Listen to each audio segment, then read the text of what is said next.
오늘 우리에게 주시는 하나님 말씀은 사도행전 28장 11절에서 14절 말씀입니다.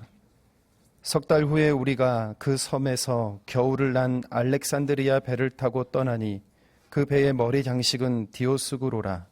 수라구사에 대고 사흘을 있다가 거기서 둘러가서 레게온에 이르러 하루를 지낸 후 남풍이 일어나므로 이튿날 보디올에 이르러 거기서 형제들을 만나 그들의 청함을 받아 이레를 함께 머무니라. 그래서 우리는 이와 같이 로마로 가니라. 아멘. 우리가 4주 동안 숙고해 보았던 본문 11절에서 14절은 14절에서 이렇게 끝이 났습니다. 거기서 형제들을 만나 그들의 청함을 받아 이레를 함께 머무니라. 그래서 우리는 이와 같이 로마로 가니라. 사도행전을 기록한 누가는 이 구절에서 부사 이와 같이를 특별히 강조했습니다. 우리는 지난 시간에 부사 이와 같이를 좁은 의미로 본문에 국한하여 해석해 보았습니다.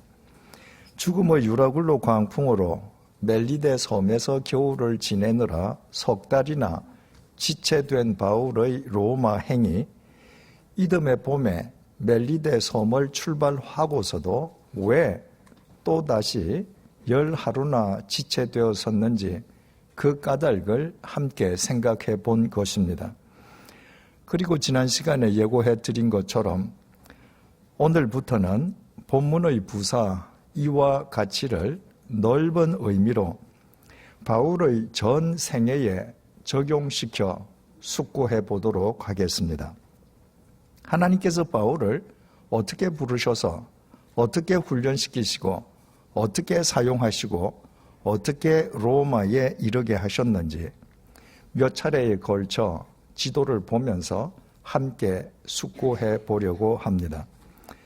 제 머리가 지도를 비추는 스크린을 가리지 않도록 지금부터는 제가 앉아서 말씀드리는 것을 양해해 주시기 바랍니다. 먼저 세계 지도입니다. 북아메리카 대륙, 남아메리카 대륙, 오세아니아 대륙, 아시아 대륙, 아프리카 대륙, 유럽 대륙, 이 세계 지도 속에서 이 시간에 우리가 집중적으로 들여다볼 곳은 바로 이곳, 즉 지중해 세계입니다.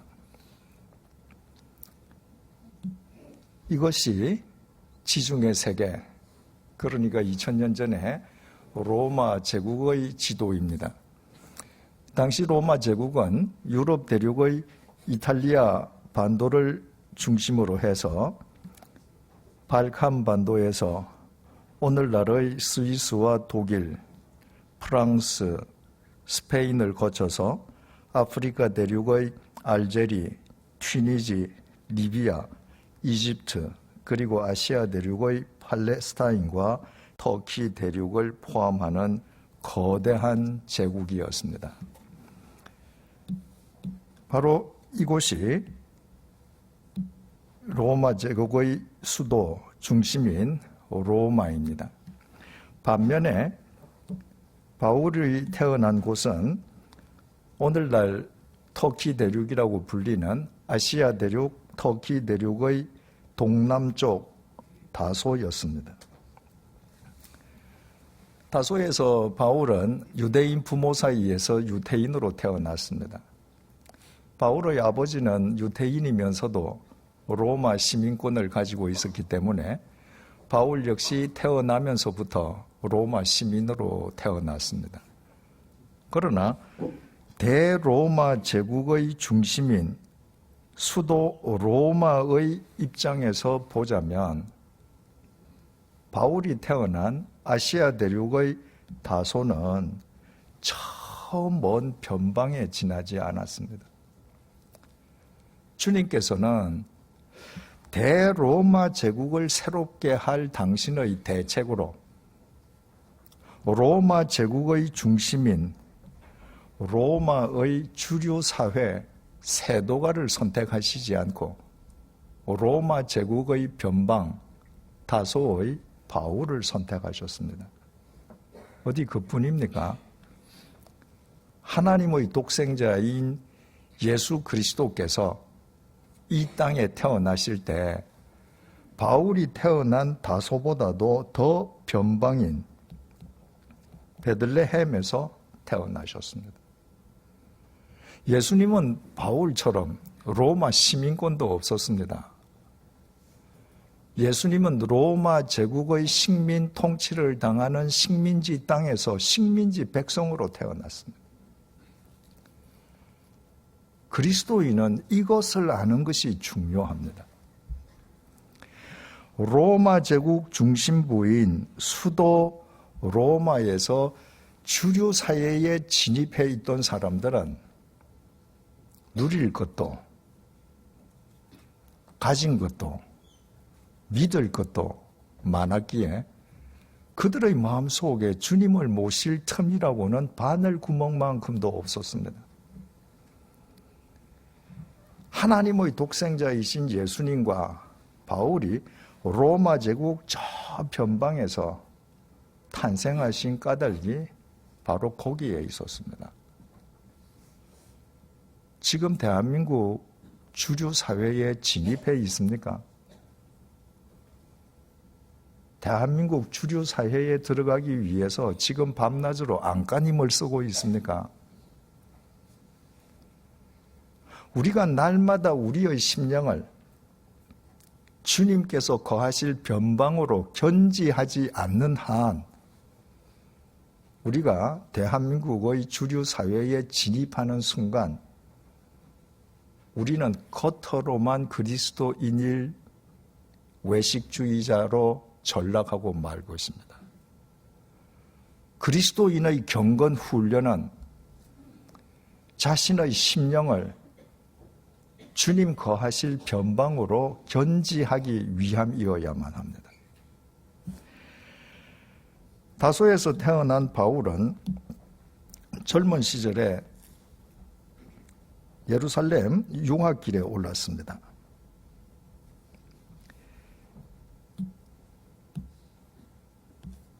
당시에 유대인 남성들은 어느 곳에 살고 있든지 태어나서 처음으로 예루살렘에 갈 때에는 남자에 한해서 반드시 걸어갔습니다. 거룩한 성도 예루살렘을 순례자의 몸과 마음으로 방문하기 위함이었습니다. 바울 역시 걸어서 유학길에 올랐습니다. 비록 로마 제국 전체에서 볼 때 바울이 속해 있는 유대사회 태어난 지역이 변방이라 할지라도 자신이 속해 있는 유대사회 속에서 그나마 주류사회에 들어가기 위함이었습니다. 로마 제국의 식민 통치를 받던 유대사회에서 주류에 진입하기 위해서는 종교 권력을 가져야 했습니다. 즉 유대인들에게 절대적인 영향력을 행사하는 유대교의 지도자에 올라야 했습니다. 다소에서 예루살렘까지 800km를 걸어가기 위해서는 반드시 중간에서 해발 2000m의 아마노스 산을 걸어 넘어가야만 했습니다. 그 산이 얼마나 높고 험한지 오늘날 자동차를 타고서도 기어서 올라가야 합니다. 바울은 그 아마노스 산을 넘으면서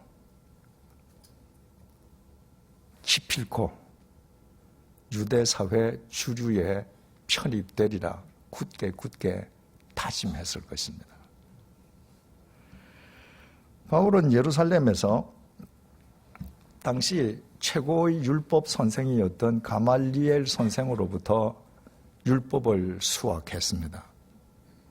그리고 성공적으로 젊은 나이에 유대교 주류의 문턱을 넘어서게 되었습니다. 교회를 부정하던 유대교의 취지에 맞게 누구보다도 열심히 교회를 짓밟던 바울이 대제사장의 신임을 얻게 된 것입니다. 바울은 다메섹에 있는 그리스도인들을 색출해서 예루살렘으로 연행해 오는 원정대 체포조의 우두머리로 선임되었습니다.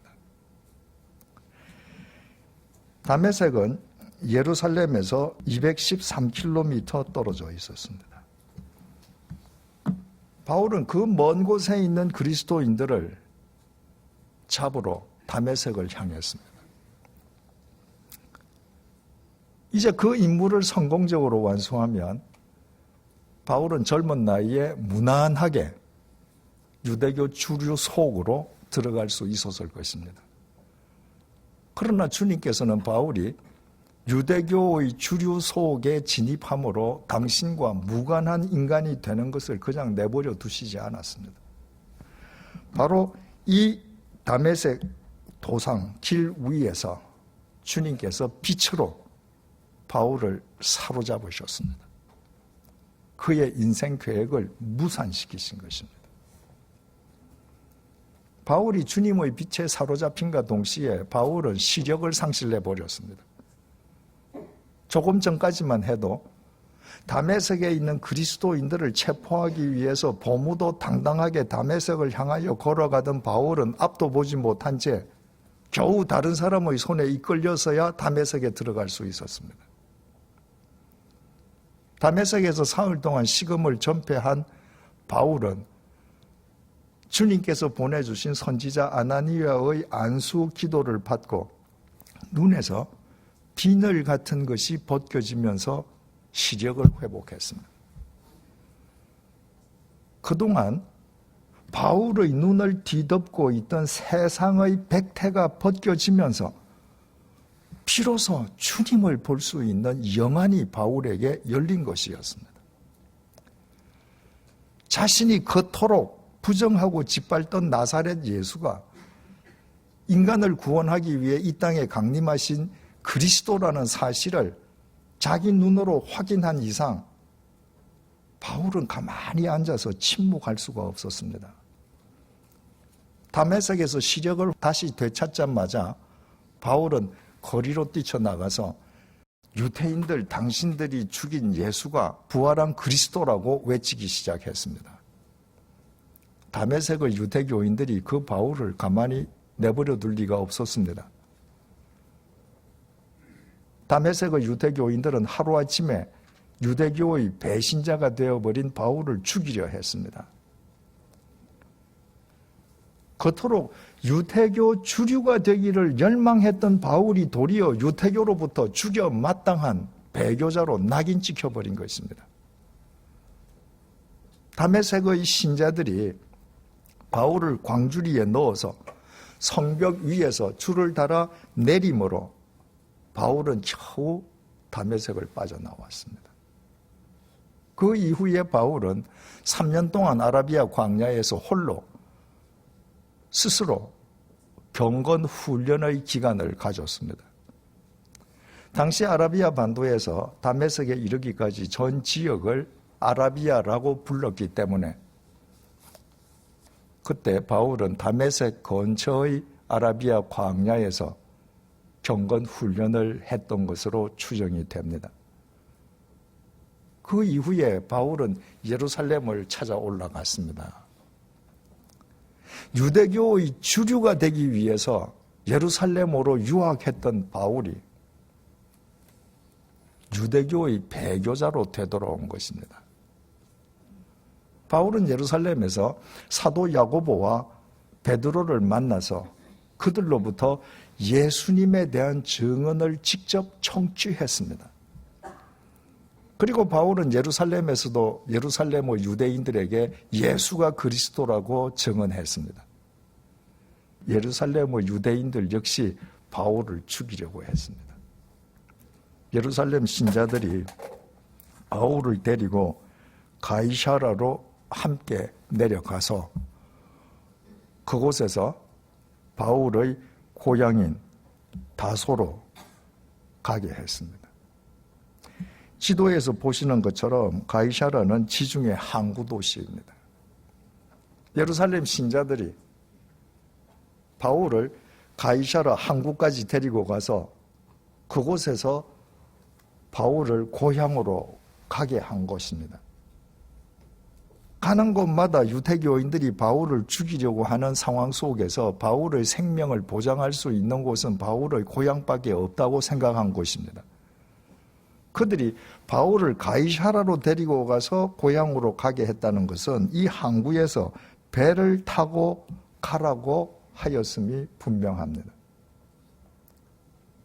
그러나 앞으로 계속 살펴보겠습니다만은 바울은 주님 앞에서 무엇을 깊이 생각하거나 주님 앞에서 중요한 결단을 내려야 할 때 배를 탈 수 있는 곳에서도 배를 타지 않고 걸었습니다.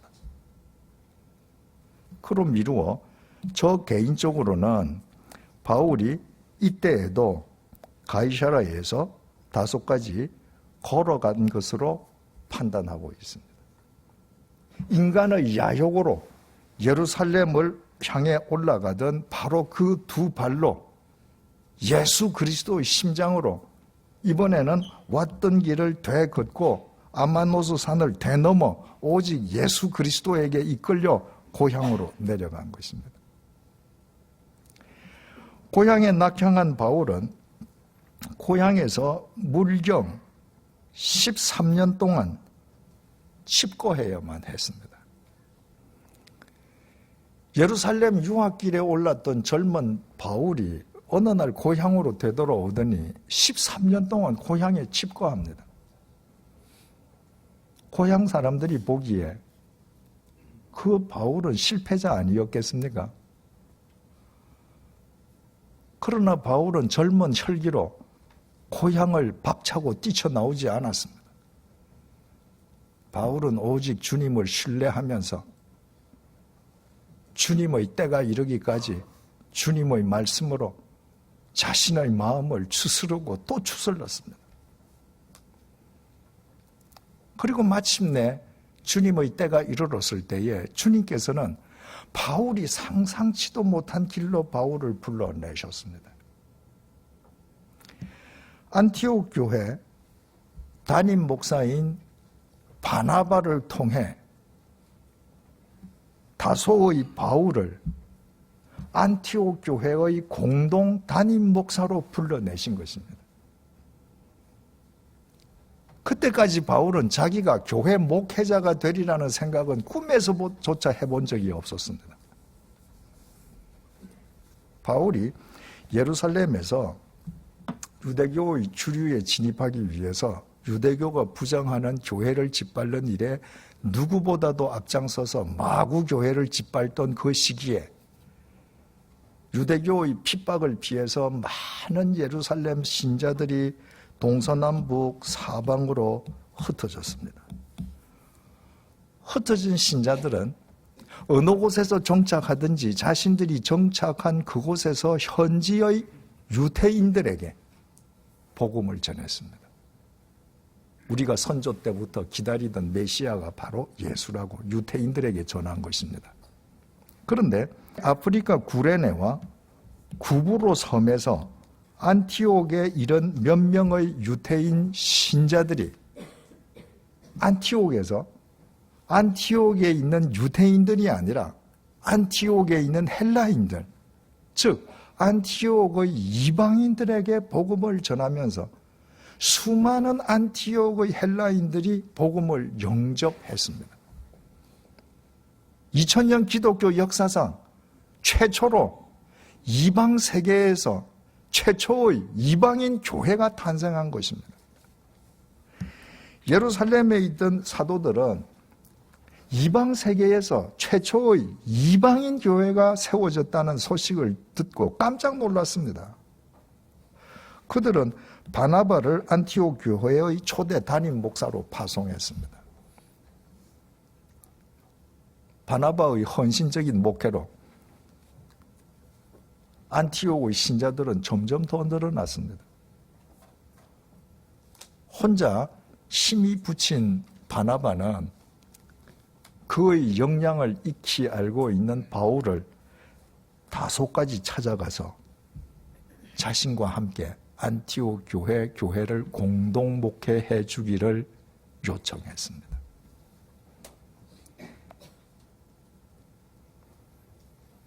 바울이 다소에서 13년 동안 집거할 때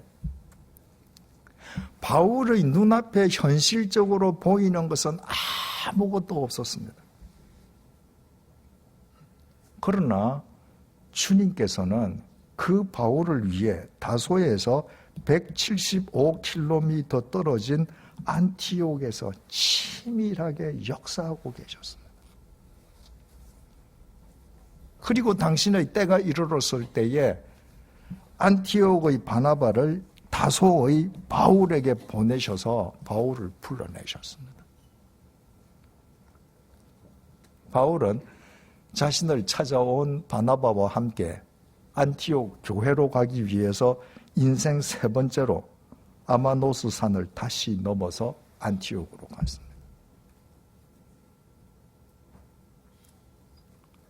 바울이 공동 담임 목사로 안티옥 교회에 합류하면서 안티옥 교회에는 더 많은 헬라인 신자들이 넘쳐나게 되었습니다. 그때부터 세상 사람들이 안티옥 신자들을 가리켜 그리스도인이라고 부르기 시작했습니다. 그리스도인이라는 명칭은 안티옥에서부터 시작되었습니다. 안티옥의 신자들이 세상 사람들이 보기에 자신들이 감히 넘볼 수도 없을 만큼 확연하게 구별된 삶을 살았던 것입니다.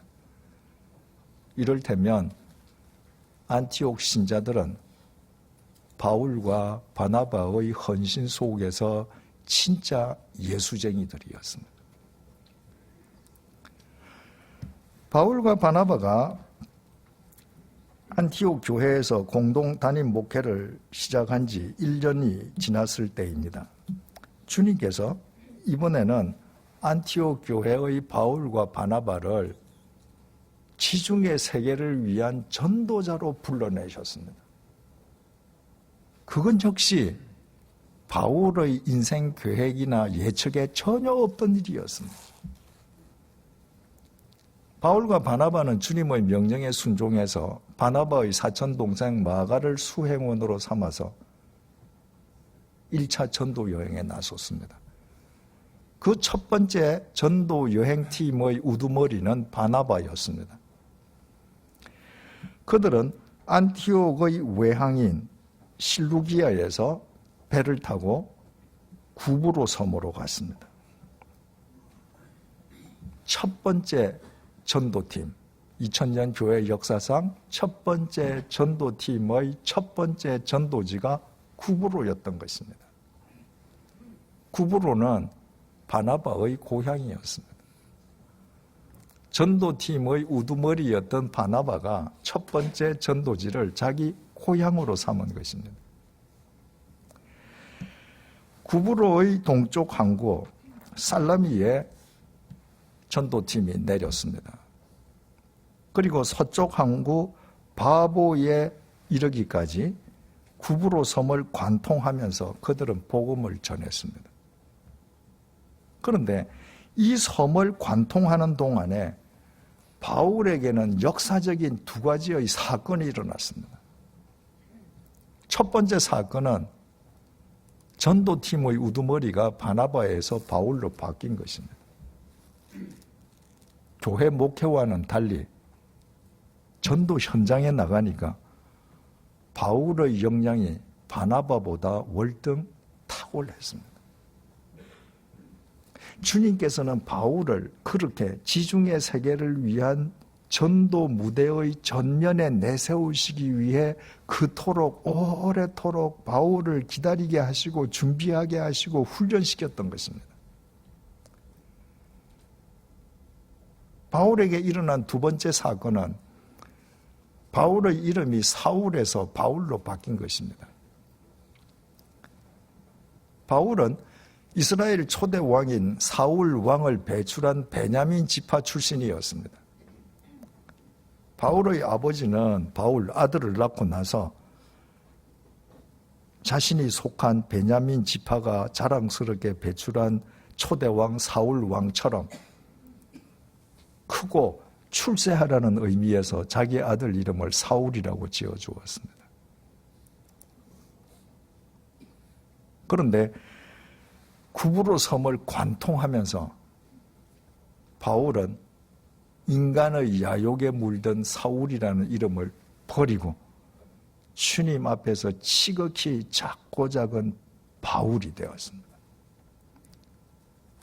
구부로 섬에서부터 주님의 손에 사로잡히면 사로잡힐수록 바울 자신은 주님 안에서 미물보다 더 못한 존재라는 것을 절감하지 않을 수 없었던 것입니다. 구부로 섬에서 일어난 이 두 역사적인 사건은 이 이후에 바울의 일평생에 걸쳐서 지대한 영향을 미쳤습니다. 구부로 섬에서 성공적으로 복음을 전한 전도팀은 구부로 섬의 바보에서 배를 타고 이번에는 오늘날 터키 대륙의 서남쪽 항구인 버가로 갔습니다. 버가에 도착하자마자 수행원이었던 마가가 전도팀을 무단 이탈해서 글자를 크게 써달라 그랬습니다.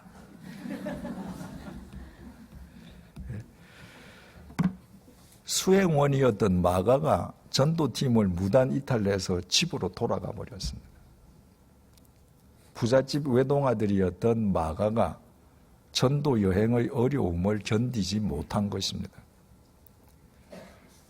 당시 전도 여행은 걸어가면서 길에서 끼니를 때우고 길에서 노숙하는 일이 다반사여서 여간 힘든 일이 아니었습니다. 수행원이 가버렸다고 해서 바나바와 바울이 전도 여행을 포기한 것은 아니었습니다. 그들이 도착한 버가는 밤빌리아 지역에서 가장 큰 도시였습니다. 1947년도부터 발굴되기 시작한 버가 옛 유적터를 찾아가 보면 2000년 전 버가 도시의 규모가 얼마나 엄청났는지 그 규모에 압도당하지 않을 수 없습니다. 바울은 어느 도시든 일단 도시에 들어가면 그 도시에서 반드시 복음을 전했습니다. 그런데 바울은 밤빌리아에서 가장 큰 도시 버가에 도착했는데도 이상하게도 버가에서 복음을 전하지 않았습니다.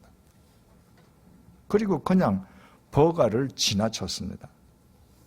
그리고 바울과 바나바가 찾아간 그 다음 행선지는 해발 1000m의 고원지대인 비시디아 안디옥이었습니다. 바울은 이 이후에 갈라디아서를 쓰면서 갈라디아서 4장 13절에서 이때 자신이 버가에서 곧장 비시디아 안디옥을 찾아간 이유를 육체의 약함, 질병 때문이었다고 밝혔습니다.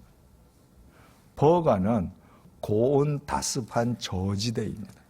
그래서 풍토병이 많습니다. 바울이 버가에 도착해서 말라리아와 같은 풍토병에 걸린 겁니다. 바울이 풍토병에 걸렸다고 해서 병을 고치기 위해서 집으로 되돌아가 버리지 않았습니다. 바울은 저지대인 버가와는 정반대의 기후 조건을 가진 해발 1000m의 고원지대 비시디아 안티옥을 찾아갔습니다. 전도 여행하는 동안에 자기 몸에서 풍토병이 자연적으로 떨어져 나가버리게 하기 위함이었습니다. 주님께 사로잡힌 바울에게는 풍토병도 문제가 되지 않았던 것입니다. 중요한 것은 버가에서 비시디아 안티옥으로 가기 위해서는 반드시 2000m의 고봉들로 이어진 타우루스 산맥을 넘어가야만 합니다. 이 산맥이 얼마나 험산 줄령인지 20년 전에 제가 버가에서 자동차를 타고 타우루스 산맥을 넘어 거리가 고작 200km밖에 되지 않는 비시디아 안티옥을 가는데 3시간 30분이나 걸렸습니다. 게다가 제가 제일 자동차 앞자리에 타고 있었는데 뒷자리에 타고 있던 사람은 한 사람도 예외 없이 모두 멀미를 했습니다. 얼마나 길이 험한지. 더욱이 2000년 전에 타우루스 산맥은 산적과 강도들의 소굴이었습니다. 바울이 고린도후서 11장 26절을 쓰면서 나는 복음을 위해서 강도의 위험까지 감수했다고 기록한 것은 이때 타우루스 산맥을 넘을 때의 경험임이 틀림없습니다. 바울은 그 험한 산길을 걸어서 밤이 되면 노숙하면서 풍토병에 걸린 몸으로 비시디아 안티옥을 찾아갔습니다. 비시디아 안티옥에 도착하자마자 안식일이 되었고 바울은 유대인 회당을 찾아갔습니다. 그 회당에는 유대인들뿐만이 아니라 유대교에 입교한 헬라인들도 많았습니다. 그들은 평생 처음 들어보는 바울의 설교에 감동을 받았습니다. 그들을 통해서 바울에 대한 입소문이 전 비시디아 안티옥에 삽시간에 퍼졌습니다. 다음 안식일이 되자 수많은 비시디아 안티옥의 헬라인들이 바울의 설교를 들어보기 위해서 유대인 회당으로 운집해 들었습니다. 그 광경을 보고 현지의 유대교 지도자들이 바울에 대한 시기심에 몸을 떨었습니다. 자기들이 설교할 때는 한 번도 없던 일이 지금 눈앞에 일어난 것입니다.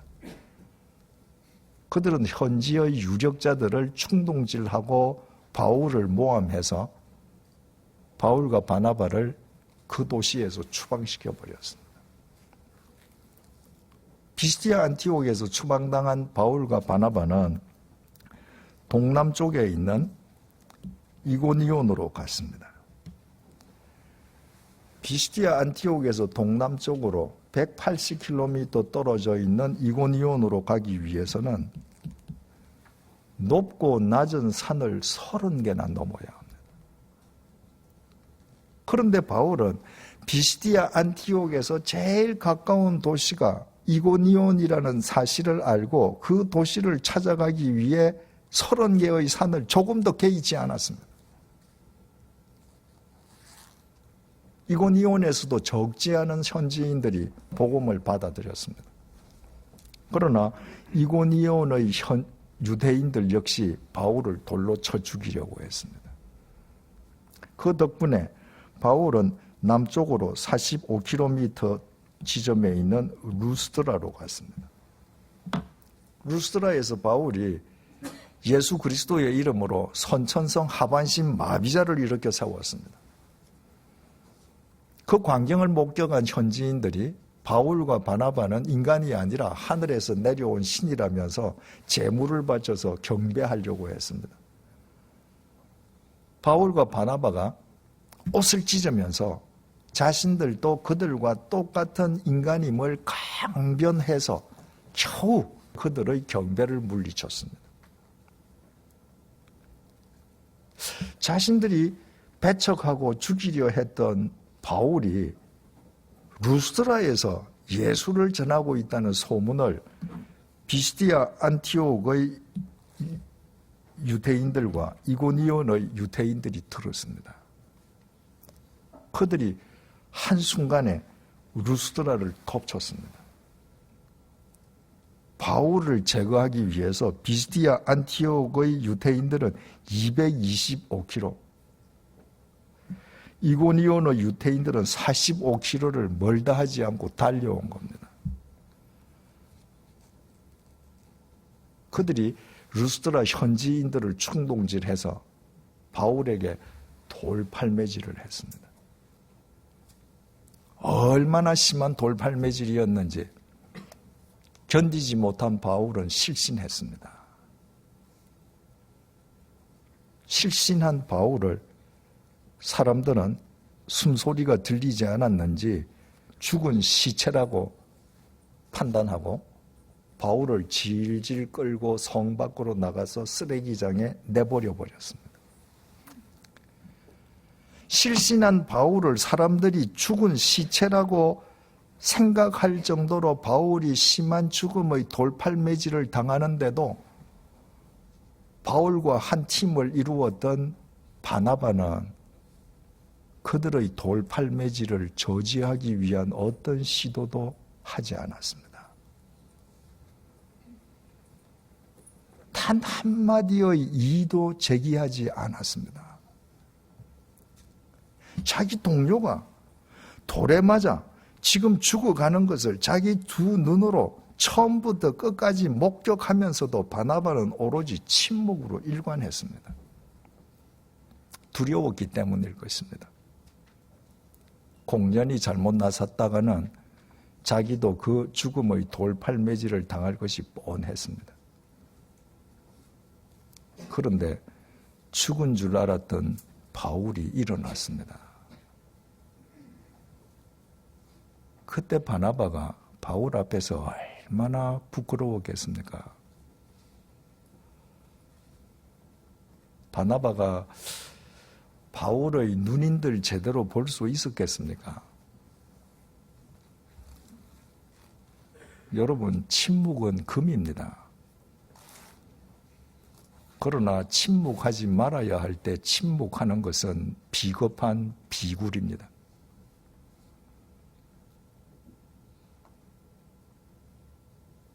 일어난 바울은 자기가 죽어가는데도 침묵으로 일관했던 바나바를 비난하거나 원망하지 않았습니다.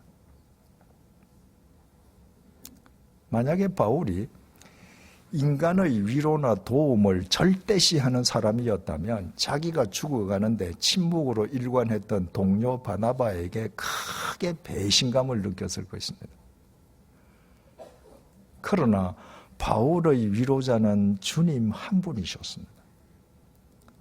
바울이 주님의 위로 속에 있을 때 바울에게 그 바나바는 자신이 계속 품어주고 이끌어 주어야 할 연약한 대상에 불과했습니다.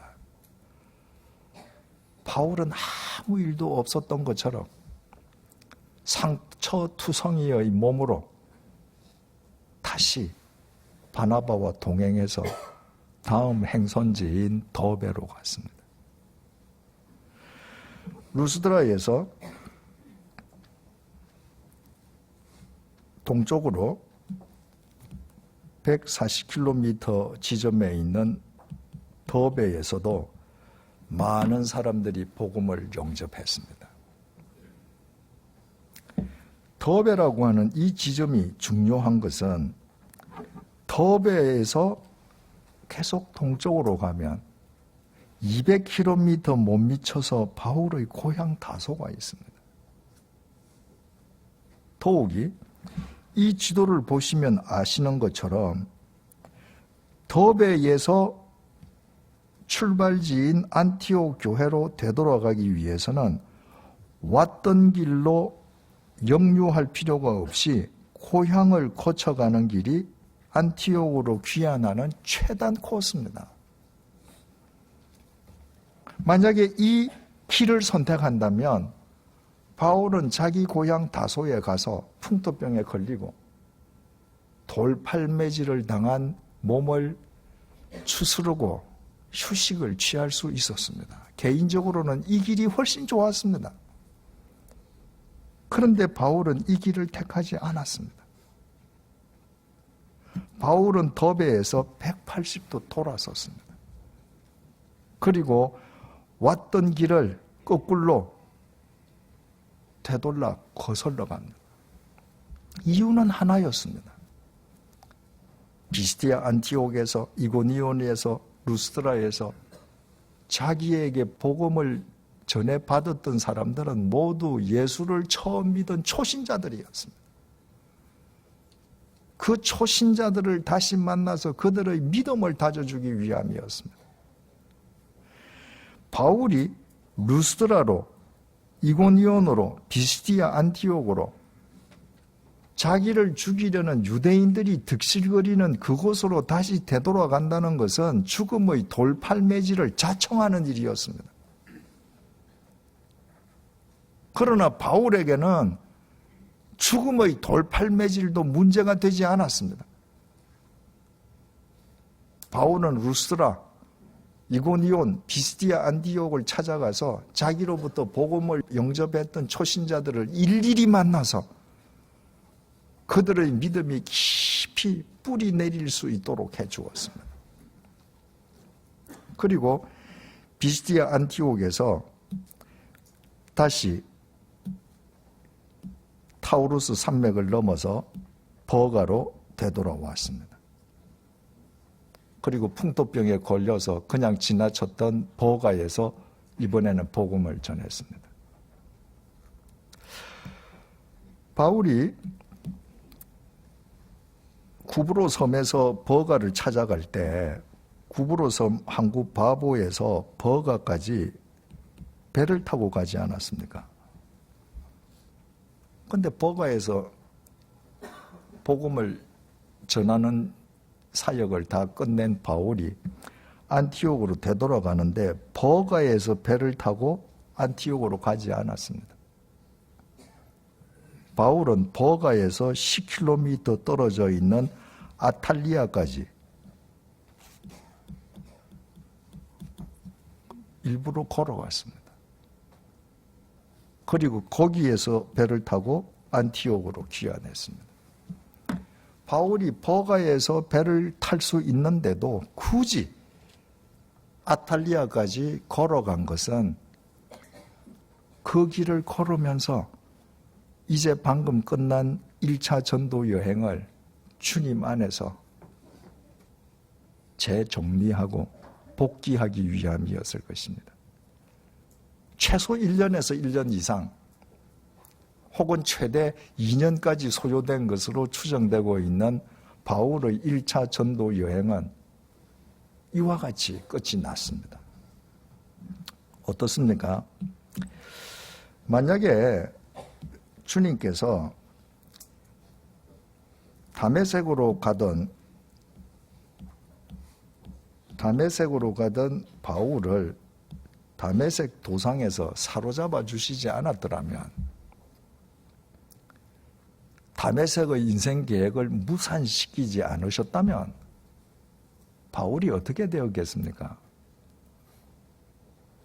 바울은 필경 유대교의 핵심 주류가 되어서 유태교 지도자 최고의 반열에까지 이를 수 있었을 것입니다.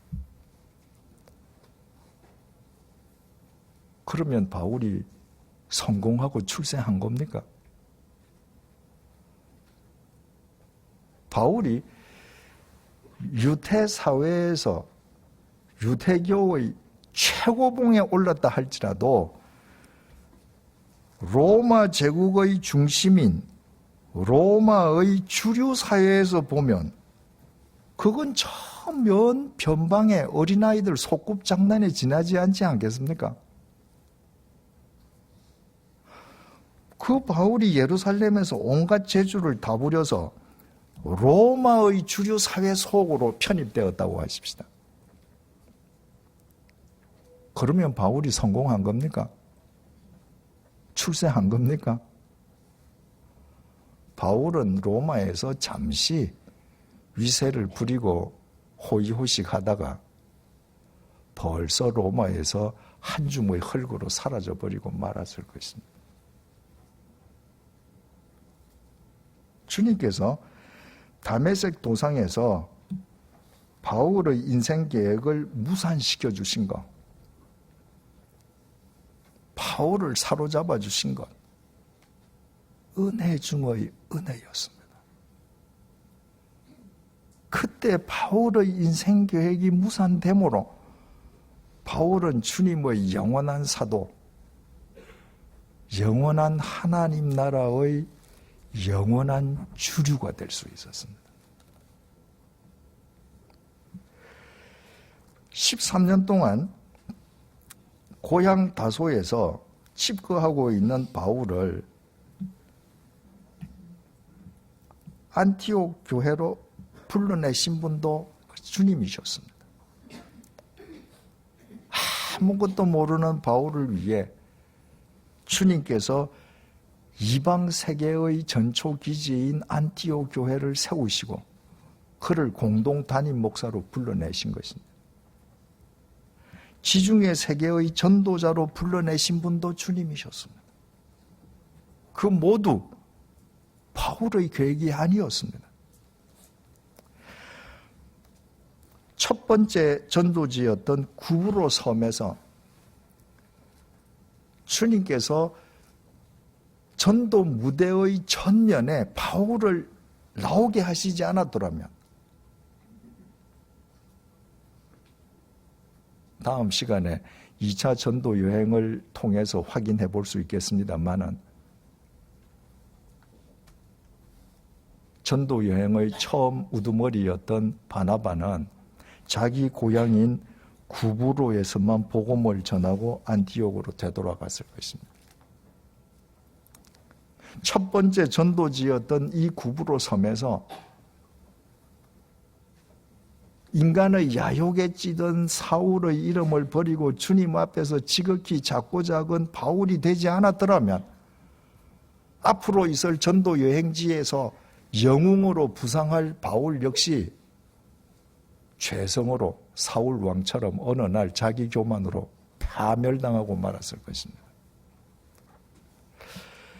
구브로에서 배를 타고 터키 대륙의 남쪽 버가까지 진출했다 할지라도 만약 여기에서 바울이 풍토병에 안 걸렸으면 바울의 전도는 터키 대륙 남쪽 그것도 버가 인근 지역에 국한되고 말았을 것입니다. 그러나 바울이 풍토병에 걸렸기 때문에 저지대 버가와는 정반대 기후 조건인 해발 1000m 고원지대인 비시디아 안티옥으로 주님께서 바울이 가지 않을 수 없도록 섭리하셨습니다. 그리고 바울을 제거하려는 유대인들의 박해를 신호등 삼아서 바울을 이고니온, 루스드라, 더베까지 이끌어 가심으로 주님께서 바울로 하여금 복음은 그 누구도 막을 수 없는 사방으로 퍼져나가는 생명의 원동력임을 확인시켜 주셨습니다. 더베에서 고향 다소를 거쳐서 안디옥으로 가는 최단 코스를 버리고 초신자들을 위해서 먼 길을 돌아가게 하심으로 주님께서는 한 생명에 대한 소명감을 바울의 심령 속에 깊이 각인시켜 주셨습니다. 바울이 일평생도록 주님의 휘페레테스와 마르티스로 살아갈 수 있도록 주님께서 바울의 자질과 역량을 이처럼 키워주시고 다져주셨습니다. 그 덕분에 앞으로 계속 살펴보겠습니다만은 바울은 주님의 휘페레테스와 마르티스로 마침내 로마에 갈 수 있었습니다. 그러므로 이 지도는 단순한 지도가 아닙니다. 이 지도는 주님께서 바울을 당신의 마음과 정성을 다해 당신의 휘페레테스와 마르티스로 심어주신 신묘막적한 은혜의 지도요, 불가사의한 섭리의 지도입니다. 왜 주님께서 바울에게 그렇게 해주셨습니까? 주님께서 당신의 피값으로 바울을 사셨기 때문입니다. 주님께서 바울의 죄값을 대신 치러주시기 위해 십자가의 제물로 죽임 당해 주셨기 때문입니다. 주님께서 바울이 영원한 하나님 나라의 영원한 주류가 될 수 있게끔 죽음을 깨뜨리고 3일 만에 영원히 다시 살아나 주셨기 때문입니다. 바울은 그 사실을 알고 믿었기에 그 주님을 인격적으로 만났기에 자기 일평생을 주님께 걸었습니다. 내가 너희 중에서 주 예수 그리스도와 그의 십자가에 못 박이신 것 이외에는 아무것도 알지 아니하기로 작정하였노라. 바울에게 있어서 인생의 목적이 하나 있다면 오직 예수 그리스도, 예수 그리스도의 십자가의 예수 그리스도밖에 없었습니다. 우리가 지도를 통해 확인했듯이 주님께서 그 바울의 인생을 찢어지지도 않는, 색깔이 바래지지도 않는, 사가 없어지지도 않는 신묘막측한 은혜의 지도, 불가사의한 섭리의 지도로 엮어주신 것은 너무나도 당연한 일이었습니다. 오늘은 우리를 위한 주님의 고난을 묵상하면서 부활을 기리는 사순절 세 번째 주일입니다. 주님께서 우리의 죄값을 대신 치러주시기 위해 십자가에 못 박혀 죽임 당하심으로 우리가 구원받았음을 정말 믿으십니까? 우리가 오직 예수 그리스도의 십자가의 예수 그리스도를 우리 삶의 목적으로 삼고 있습니까? 그렇다면 바울처럼 우리도 모두 주님께 우리의 생명을 거십시다. 이 시간 우리가 확인한 것처럼 주님께서 우리의 인생을 당신의 마음과 정성을 다해 신묘막측한 은혜의 지도, 불가사의한 섭리의 지도로 엮어주실 것입니다. 우리가 믿는 주님께서 2000년 전에 바울이 믿었던 그 주님이시기 때문입니다. 기도하시겠습니다.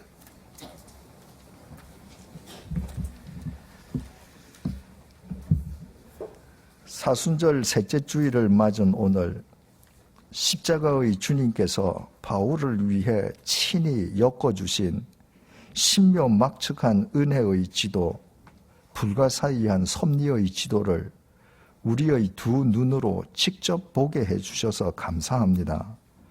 우리 모두 바울처럼 우리의 죄값을 대신 치러주신 십자가의 예수 그리스도의 십자가를 우리 삶의 목적으로 삼게 해주십시오. 우리에게 예수 그리스도의 십자가보다 더 큰 자랑이 없게 해주십시오.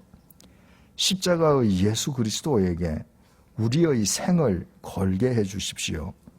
마음과 정성을 다하여 심어주시는 주님의 은혜 속에서 우리의 인생이 찢어지지도 색이 바래지도 사가 없어지지도 않는 신묘막측한 은혜의 지도, 불가사의한 섭리의 지도로 엮어져 가게 해주십시오. 오늘 있다가 내일 아궁이에 던져질 세상의 주류에 들지 못하였음을 안타까워하는 것이 아니라 예수 그리스도 안에서 영원한 하나님 나라의 영원한 주류가 되었음을 기뻐하게 해주십시오. 이와 같이 살아가는 우리를 통해 이 세상이 날로 맑고 밝아지게 해주십시오. 예수님 이름으로 기도드립니다. 아멘.